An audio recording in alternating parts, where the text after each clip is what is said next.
Hey you guys, it's me. I know you haven't seen me in a long time, and I've always been saying that I'm gonna come back to you with new videos, and I clearly haven't. So I guess that's bad on my part. I've been thinking about you guys a lot, and in pursuing these videos, and things have been kind of rough for me, and I'm just being really honest. So I haven't gotten to do the things that I wanted to do as quickly as I'd like to. Um, my son now is 1 years old, and he's a big boy, and I know I haven't shown you him, and I know you guys need to see him, but I will do so in my next video. I actually wanted to tell you guys how my labor and delivery went, although it's a year later. It was pretty hectic. I actually had a cesarean section. Prior to me having him, I said that I was going to have a C-section because they worried about me bleeding and I wasn't able to get an epidural or anything like that. So being that I had low platelets, the best recommendation was for me to to have a cesarean. They told me that they would give me a arterial line and a regular IV, and also, yeah, um, if they had needed to, they would leave me asleep so that my body could regulate. What ended up happening is at 33 weeks, I went into the hospital, and I was almost 34 weeks, but I went into the hospital and I actually had a hematology appointment to pretty much get everything on the go before I delivered.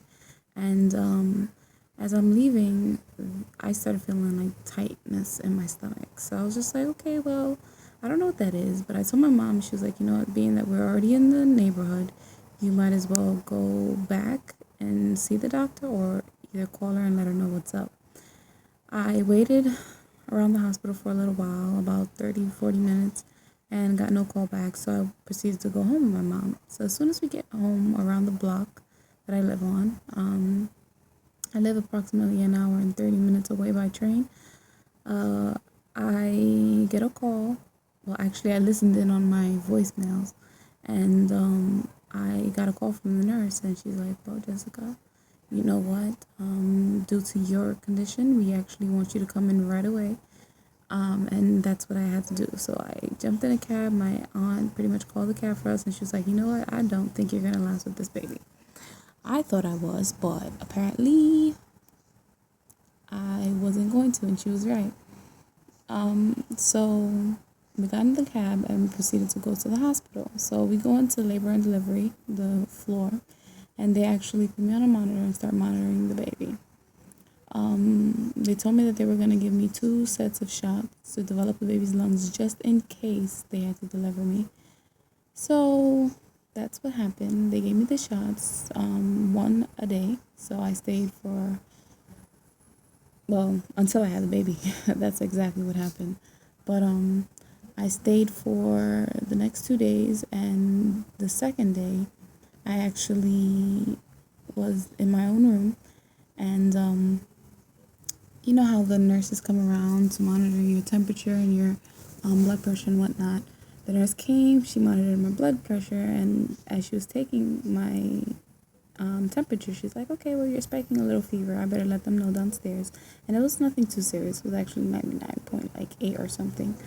So she apparently they told her to send me downstairs. So they sent me downstairs. They were monitoring me downstairs on the labor and delivery floor. And then, what happened next? Oh, I was hanging out with my brother, I think. A lot of it is a blur now. I was hanging out with my brother and my friend at the time. And yeah, the nurse came in, one nurse came in, then another nurse came in, and then it was just like back and forth of I don't know what's going on. And I just tried to bypass everyone. I didn't want to really hear anything or know anything. I just kind of tried to stay calm. And one nurse comes in and she's like, well, the doctor comes in and they're like, I think that we're thinking about delivering you within this week. I mean, of course, I wanted to wait till I was 37 weeks, but that didn't happen. So I'm like, okay, sorry. I'm like, okay, this is God's plan, so he's going to do whatever he feels is necessary. So, yeah, that was random. My printer started working.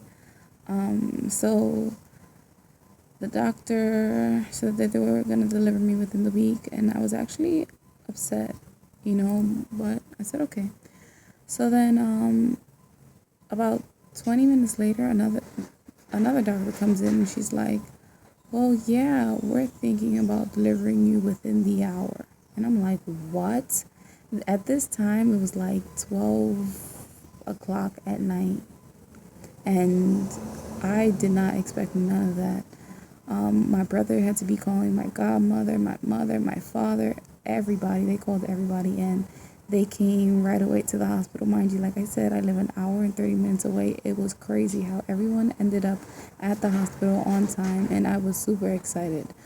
I was so happy that they were there, but I was so scared at the same time because I was getting the arterial line right away. I was getting the regular IV right away. They were doing the catheter right away. I mean, everything turned into an emergency, and we pretty much had time to pray, and I was rushed into the OR and put to sleep, and my baby was born. He actually weighed 4 pounds, 13 ounces at the time, and he was a little bitty thing, but he was cute. I didn't get to see him right away. I think I saw him like 2 days later because I contracted MRSA. And that's a blood infection during surgery. So I was sent home on a PICC line, and that's long story short. I mean, I had so much water weight. I retained a lot of water, and I was in the hospital for about 9 days before I went home.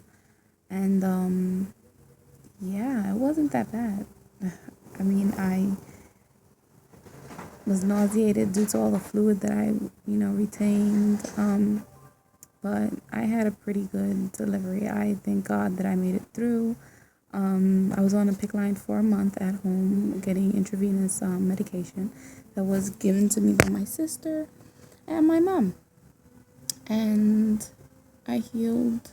And I mean, it was a lot to endure because I had a baby that was 5 pounds in my hand at home.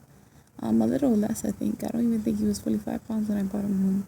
But he was a little bitty thing. And literally I was burping him like this.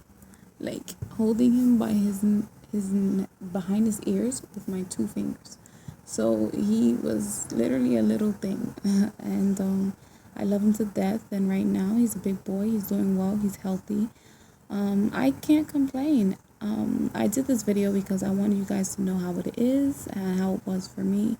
But I was told at one point in time that I would not be able to have children, and that if I considered having children, I could possibly die.